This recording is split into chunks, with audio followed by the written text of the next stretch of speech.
Another big story here from global basketball star to owning a share of one of baseball's iconic franchises. LeBron James has become a partner in the Fenway Sports Group, making him a part owner of the Boston Red Sox. Crazy. ESPN has confirmed. Okay, he's a noted Yankee fan.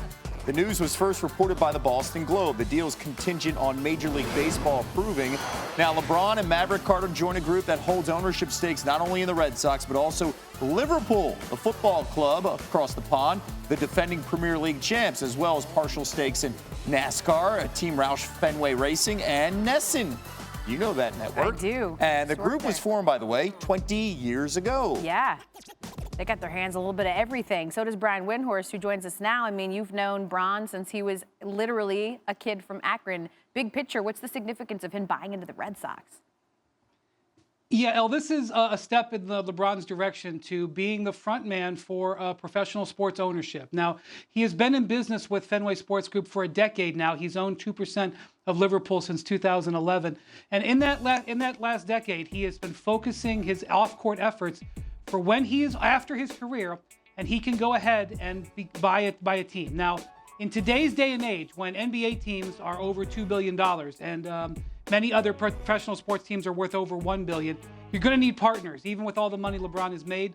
Being a part of Fenway Sports Group, which now has over $7 billion in holdings, gives him the opportunity to potentially use these investors someday to buy a team, whether it's an NBA team, an MLS team, a baseball team, a football team. But he's one step closer with this deal. His basketball acumen only rivaled by his business acumen. Wendy's back with us in a little bit. We're going to talk a little Knicks potentially out there looking for a trade on the market. Wendy, thanks. The Nets, they beat the Knicks. James Harden, how about this? Become the first Nets player with a 20-point, 15-rebound, 15-assist triple-double in franchise history. Of course, the controversy at the end, Julius Randle called for a travel, going up for a three to tie the game in the final seconds. He was not pleased. You see his reaction. So after expressing his disappointment in the team's recent struggles, Kawhi Leonard sent a message as the Clippers beat Luka and the Mavericks. Kawhi played a season-high 40 minutes after playing the previous night against the Pelicans. Clippers improved to 7-0 in the second night of back-to-backs. And we wrap things up here. The Lakers blowing out the Warriors by 31. LeBron recording his 98th career triple-double and his 61st after turning 30, tying Wilt Chamberlain for the most in NBA history, according to Elias. Lakers were perfect on 25 shot attempts in the restricted area. Steph Curry's Warriors were far from perfect in the blowout loss.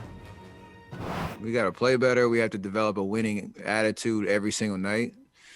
And honestly, we got to get sick of, just getting blown out, because that's embarrassing. I think we have to have some pride about how we're playing. You can lose games. That's going to happen, but not like that. NBA insider Brian Windhorst joining us now with much more. Wendy, what's the real problem with this Warriors team at this point right now?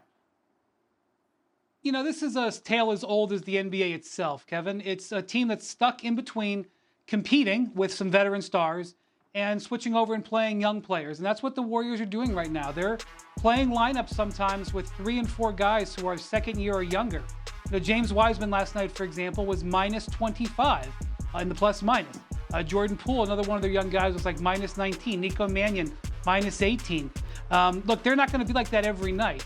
But if Steve Kerr and the Warriors organization is going to play those young guys, they're going to have nights like this. And this is why this season, even getting into the playoffs would be a huge accomplishment, even into the play-in tournament for this team. Yeah, it shows you how much they miss the veteran leadership there with Klay Thompson joining Steph in the backcourt. So at 20-20, the Warriors are 1 game out of the playoff standings in the West. Now the Knicks, they have the same record, and they currently sit in the 7th spot in the East. How aggressive are they expected to be in terms of making additions to their roster here?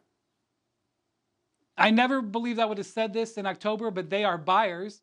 They have 3 picks in the upcoming draft, 2 first-round picks, and the Detroit Pistons' second-round pick, which is going to be at the top of the second round. They're interested in potentially using one of those to bring in a player. But if they don't do something at the trade deadline, doesn't mean they're done, Kevin. They've got $15 million in salary cap space. And executives that I've talked to think that the Knicks could make a bid for some of these guys who might get bought out, a guy like Andre Drummond, a guy like LaMarcus Aldridge. Not only could they outbid other teams, but they could potentially offer a multi-year deal to win out, to try to add another piece, especially a guy who can score. They need scoring right now on this roster. So just because they don't make a trade doesn't mean the Knicks aren't going to be very aggressive next week. Tibbs is no doubt the coach of the year. By the way, the trade deadline less than 10 days away on March 25th. Wendy, thank you so much. The Knicks face the Sixers in Philly tonight. Thanks for watching ESPN on YouTube. For live streaming sports and premium content, subscribe to ESPN+.